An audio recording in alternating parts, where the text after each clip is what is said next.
we wouldn't know about money, then we wouldn't.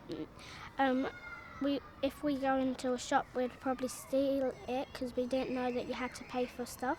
I think it's important for everybody to learn about money. I don't think there's a starting age really when we should start learning. I think the sooner we teach children about money, the better. But first of all, let me just say where I'm from. I work for an organisation called Personal Finance Education Group. You can see that blue logo there, pfeg. And what we do is we go into schools like this, and we help young people learn about money, learn about managing their money, keeping it safe, all that type of thing. There's no point of keep on asking your parents for money, I want money and everything, because you got to work for money, and it's not that saying if you have a bank account, it's not saying that the bank account's going to give you money for free. Oh, I want money, the bank account's going to give me money and everything. It's not like that. You got to work for money. You don't really have to spend it on everything that your friends have. You don't have to really copy them. So I think you should save up more than spending. We're trying to talk to you today about money. We're trying to find out what it means to you, probably quite a lot. Can't live very much of this life without money. How does it make you feel? Sometimes money makes you feel good, sometimes it doesn't make you feel so good, particularly if there's not enough of it around.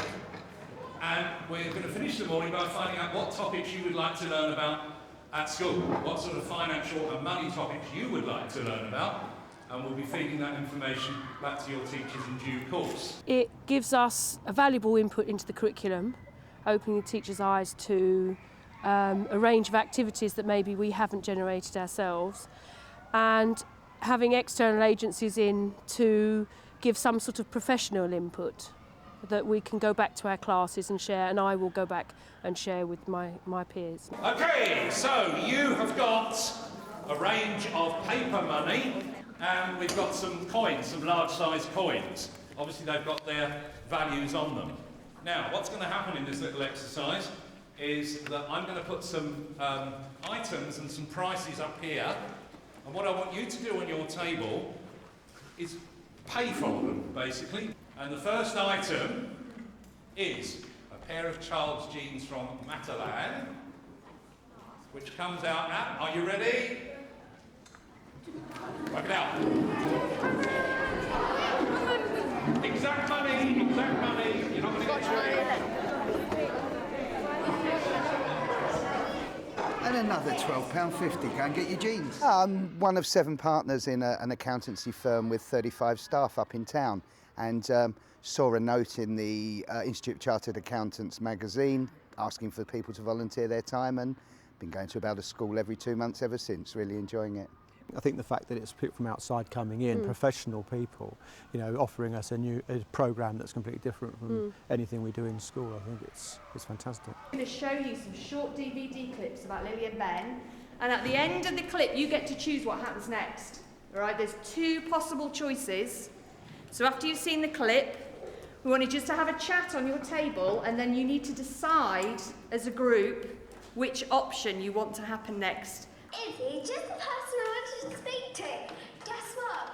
The hotel which we're staying at has like 12 beaches. It's all about picking which is the most important to you, and putting your money towards that, and not what the next thing that comes along. So it'd have to be a really good film to be better than Dolphins, wouldn't it? Yeah, but all it is, if it's like £6 to watch a film, it's like only for an hour and you've wasted £6 for 1 hour. What would you rather do? Go on holiday and have the best time of your life, but leaving your friends sad and that didn't get to see you, or you having a nice day out with your friends but just missed something out. Remember, she's got her own pool to herself, so just not swimming dolphins isn't really like a big thing, is it? Money isn't about spending, it's about thinking about what things you could do with it instead of like buying toys and stuff. All the big things in life you want to have to pay. You won't have enough money to pay for it if you spend it all on the other things like sweets and chocolate. The other schools that wasn't here today, they should have come and that, and then they would have learned not to be greedy about all the money and that. On your tables, I want you to imagine that you're in a school council and that you are going to be entrusted with making some key decisions about spending. So the first item is something quite simple. Children in year 2 have run out of pencils and want to spend £10 to get 100 more. When the kids were putting the budgets together and running the school council, you saw them start to think about not just saving the money, but ensuring they spent some of it as well, and comparing the merits and whether they should and shouldn't leave some towards the end. One pencil is 10p. Yeah. Basically because if you do 100 divided by £10, you will get 10p. They can also be sensible about what they've been given, because they have been giving it and it's not a reception that they can do anything. They can actually know what happened and what the consequences are. You still have £100 and 70 is still quite a lot, but a bit less than 100. I think the better thing to do is buy the pencils because it's cheaper, and the pencils you're still going to be left with 90. But if you buy the rabbit, you're going to be left with less money. So. I was very impressed with how engaged everybody was, all the staff, all the children. I know they will go back, they'll take it back to their school councils and then onto their classes. What does money mean to you? Does it make you feel happy, and does it make you feel sad?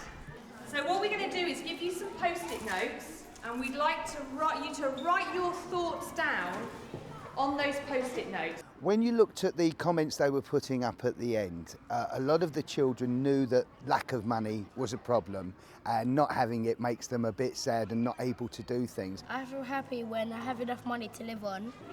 I feel sad when you always know someone has more money than you. It is heartening to hear them voicing very grown-up opinions and thinking about paying their tax and buying a house, which is possibly something they've never really thought before was in their grasp. I want to save money because but if I end up having to buy a house, and then if I won't have, and if I keep spending more money on little stuff, then I won't really have enough money to pay the bills or the tax or anything. I think it's going to change because there might be new things like closing a shop on ASOS and everything, and I think it's going to change because there might be nice tops and everything when I go older, and I think I might be so tempted and I might spend my money.